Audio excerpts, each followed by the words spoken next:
नमस्कार साथियों, मैं नेहा शर्मा कुंजल क्लासेज में आपका हार्दिक स्वागत और हार्दिक अभिनंदन करती हूँ। उठो जागो तब तक मत रुको जब तक अपनी लक्ष्य की प्राप्ति ना हो जाए। उठो जागो तब तक मत रुको जब तक अपने लक्ष्य की प्राप्ति ना हो जाए। ये मोटिवेशनल लाइन आपके दिमाग में गूंजनी चाहिए और आपके सीने में तन बदन में आग लगा देनी चाहिए कि मुझे रीढ़ की खोपड़ी में छेद करना है, मुझे रीढ़ की खोपड़ी में छेद करना है और आपको करना है ही है। 60% तो आपको लानी है ही है। तो आज हम जो राजपूत मुगल संबंध की 3rd क्लास देख रहे हैं और ये अंतिम क्लास भी है और 3rd क्लास, ठीक है। आज जो राजपूत मुगल संबंध है वो कंप्लीट हो जाएंगे, फिर उसके बाद में हम मुगल प्रशासन नया टॉपिक स्टार्ट करेंगे। तो हमारी जो आज ये 50वीं क्लास हो जाएगी, अर्धशतक लग जाएगा हमारी रीट की क्लासों का। लेकिन आपको एक बात यह है कि क्लास स्किप करके नहीं देखनी है, क्लास पूरी देखनी है, तब ही चीज़ें आपके समझ में आएगी, ठीक है। रेगुलर देखना है, रेगुलरिटी बनाए रखना है, क्योंकि मैं क्लासेज आपको ज़्यादा लंबी इसीलिए नहीं देती हूँ क्योंकि आपका ज़्यादा टाइम खराब ना हो। आपको एक क्लास तो ये देखनी है ही है। इसके अलावा बाकी आपका जो सब्जेक्ट भाषा है, भाषा प्रथम है, भाषा द्वितीय है, आपका जो साइकोलॉजी है वो भी आप साथ में लेकर चलो। ये आपका एसएसटी के लिए है। तो आज हम देखेंगे राव चंद्रसेन और अजीत सिंह और एक राय सिंह, ये 3 हमारे बचे हुए हैं, बाकी सब शासक हो गए हैं, अब है राव चंद्रसेन। इनके उपनाम है, उपनाम मारवाड़ का भूला बिसरा राजा, प्रताप का अग्रगामी, क्योंकि प्रताप का अग्रगामी यानी प्रताप ने भी इनकी देखे देख ही फिर मुगलों से लोहा लिया था, इनकी देखे देख ही जंगलों और पहाड़ों का शरण ली थी। तो इसे प्रताप का अग्रगामी, मारवाड़ का प्रताप और प्रताप का पथ प्रदर्शक, ये इनके उपाधियां हैं, उपनाम है, ठीक है। फिर है 1564 में अकबर ने हुसैन कुल्ली खां को जोधपुर भेजा और जोधपुर पर कब्जा कर लिया। जोधपुर पर भी विशेषकर मेहरानगढ़ दुर्ग है, उस पर, किस पर? मेहरानगढ़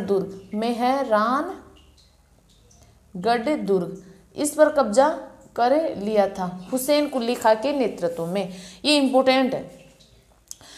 फिर 1571 में अली खां के नेतृत्व में अकबर ने भादरा जून जीता। किसको जीता? भादरा जून को। मेहरानगढ़ को जीत लिया, फिर भादरा जून को जीत लिया। 1572 में राय सिंह को मारवाड़ का शासक बनाया है। जो राय सिंह का बीकानेर वाला शासक है उसको अकबर ने मारवाड़ का शासक बनाया है। और इसको वेरी मोस्ट इम्पोर्टेंट लगा लो, ये क्वेश्चन कई बार एग्जाम में ऐसे कैसे छपा हुआ है कि 1572 में मारवाड़ का शासक किसे नियुक्त किया गया था। क्लियर?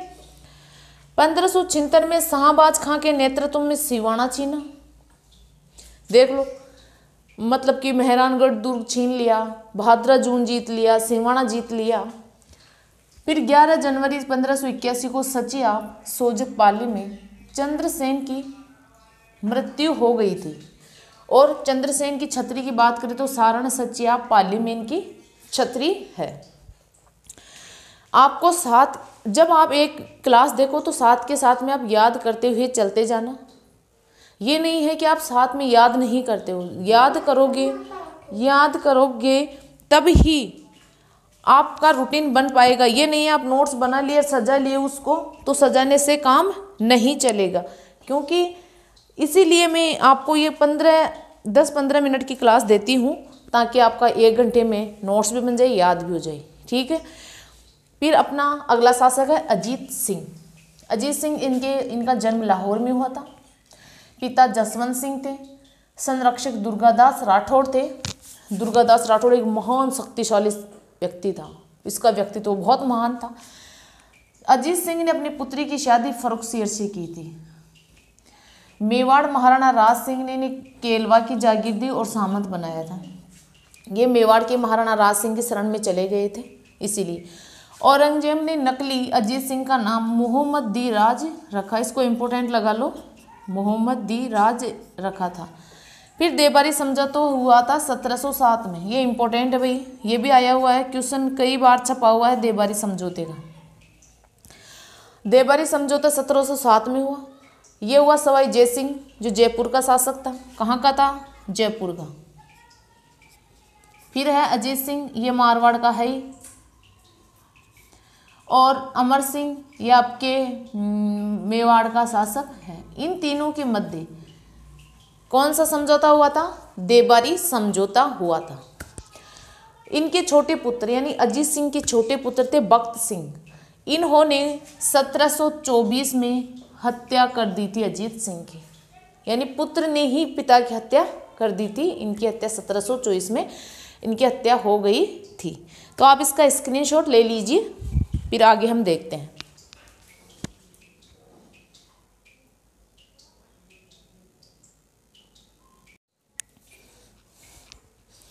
अब आपका अगला शासक है राय सिंह। अब राय सिंह की बात करते हैं तो राय सिंह का जन्म 20 जुलाई 1541 को हुआ था। इनकी मृत्यु 1612 में बुरहानपुर में इनकी मृत्यु हुई थी। ये एक बेसिक जानकारी है, यहाँ से क्वेश्चन नहीं बनेंगे जन्म और मृत्यु से, लेकिन ये एक बेसिक जानकारी है और बेसिक जानकारी देना अति आवश्यक है। समकालीन शासक की बात करें तो समकालीन शासक है अकबर, और जहांगीर भी इनके समकालीन शासक था। जहांगीर भी लिख लो, जहांगीर भी था। फिर है पिता। पिता इनका कल्याणमल है, माता रानी रत्नावली इनकी माता का नाम है। उपाधि राजपुतानिकाकरण, मुंशी देवी प्रसाद ने ये उपाधि दी थी। मुंशी देवी प्रसाद ने इनको राय सिंह को राजपुतानिकाकरण कहा था। इनको महाराजा और राजेंद्र भी कहा गया था। 1572 में जोधपुर का शासक बना। अकबर ने इसको 1572 में जोधपुर का शासक बनाया था, और ये क्वेश्चन ऐसे कि ऐसे सेकंड ग्रेड एग्जाम में छपा था। ठीक है, 2018 वाली एग्जाम में छपा था। इसको इम्पोर्टेंट लगा लो, ये 2-3 बार ये क्वेश्चन आ चुका है कि 1572 में जोधपुर का शासक राय सिंह को बनाया गया था। 1576 में इनको बीकानेर का शासक बनाया गया था। फिर 1574 में इन्होंने चंद्रसेन पर चढ़ाई की, तो चंद्रसेन ने राठौड़ पत्ता और मुहत्ता पत्ता इन दोनों के नेतृत्व में गढ़ छोड़ दिया था और खुद जंगलों में चले गए थे।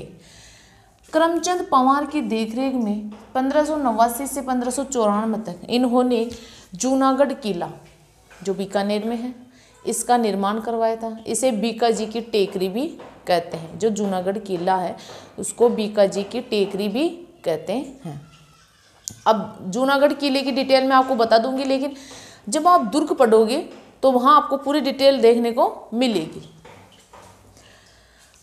राय सिंह अकबर का 4000 मनसबदारी था और जहांगीर का 5000 मनसबदारी था। मनसबदारी देखो क्या होती है, यानी ये 4000 सैनिकों के ऊपर था, यानी इनके अधीन काम करते थे 4000 सैनिक, और जहांगीर का ये 5000 मनसबदारी थे, यानी 5000 सैनिक इनके अंडर में काम करते थे जहांगीर के समय।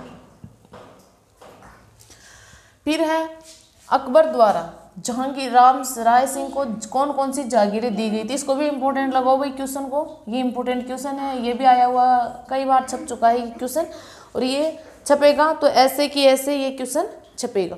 तो इन्होंने जूनागढ़, नूरपुर और शमशाबाद 3 जागीरें दी थी, जूनागढ़, नूरपुर और शमशाबाद। देखो कई क्वेश्चन ऐसे हैं, मैं आपको जो स्लाइड देती हूँ वो देती हूँ एक तो जो बिल्कुल इम्पोर्टेंट है, जहाँ से क्वेश्चन ऐसे कि ऐसे छपने के आसार रहते हैं। दूसरी बात, जो पिछले एग्जामों में क्वेश्चन छपे हुए हैं, ऐसे क्वेश्चन जो कई बार, एक बार नहीं मतलब कि 5-6 बार आ चुके हैं, वो क्वेश्चन मैं देती हूँ, क्योंकि वहाँ से क्वेश्चन आने के चांस बहुत ज़्यादा रहते हैं। मैं आपको पहले भी बोली थी कि जो पुराने पेपर हैं उनका अध्ययन किया करो, मतलब कि 40% पेपर तो पुराने पेपरों से आता है। 40% तो 100 में से 40 तो वहाँ से ही आ जाता है। पुराने पेपरों के आप एक सॉल्वर जो पेपर आते हैं उनकी आपके पास बुक होनी चाहिए। ये मैं आपको 2-3 बार वीडियो बना के जानकारी दे चुकी हूँ। कि पुराने पेपरों का आपको रिवीजन करना चाहिए। मेरे हिसाब से तो बार बार हर एग्ज़ाम में, अगर जैसे आपका इतिहास में जो टॉपिक आपके हैं, उन टॉपिकों से कौन कौन से क्वेश्चन बने हुए हैं पिछले एग्जामों में, चाहे कोई भी एग्ज़ाम हो, जैसे राजस्थान पुलिस हो, महिला पर्यवेक्षक हो, SI हो, कोई भी एग्ज़ाम हो, तो आपको उनका अध्ययन करना चाहिए। वहाँ से मैं बोलती हूँ पुराने पेपरों से 40% पेपर मिल जाता है पुराने पेपरों से। मैंने एग्ज़ाम दी थी 2013 में दी थी, 2nd ग्रेड की, तो मैंने ज़्यादा कुछ नहीं पढ़ा था। मैंने मात्र जो पुराने पेपर आए हुए थे उनकी, मेरे पास इतनी बड़ी बुक थी, मतलब कि इतनी मोटी बुक थी, मैंने उस बुक को पूरी रटन, वो बोलते ना, रट लिया था। पूरी उस बुक को मैं पूरी याद कर चुकी थी, है ना। तो मेरे वो जो GK का पेपर आता, वहाँ मेरे 70% सही हुए थे, 70%। लेकिन मेरा एक क्या हुआ था, मैंने माइनस में मेरे ज़्यादा चले गए थे, माइनस में स्कोर ज़्यादा चला गया था, क्योंकि मेरी फर्स्ट चांस था उस टाइम, और फर्स्ट चांस था तो मेरे को इतना नॉलेज नहीं था, तो मैं जो आ रहे थे वो भी करके आ गई, जो नहीं आ रहे थे वो भी करके आ गई। मैं पूरे 100 के 100 क्वेश्चन करके आ गई। अब उसमें से मेरे 70% तो सही थे, और 30 क्वेश्चन मेरे को ऐसे लग रहे थे जैसे कि मेरे को आ रहे हैं, मतलब कि कॉन्फिडेंस नहीं था उसमें। तो आपको पुराने पेपर पढ़ने हैं। और राय सिंह को मुगल साम्राज्य का स्तंभ कहते हैं, तो आप इसका स्क्रीनशॉट ले लीजिए।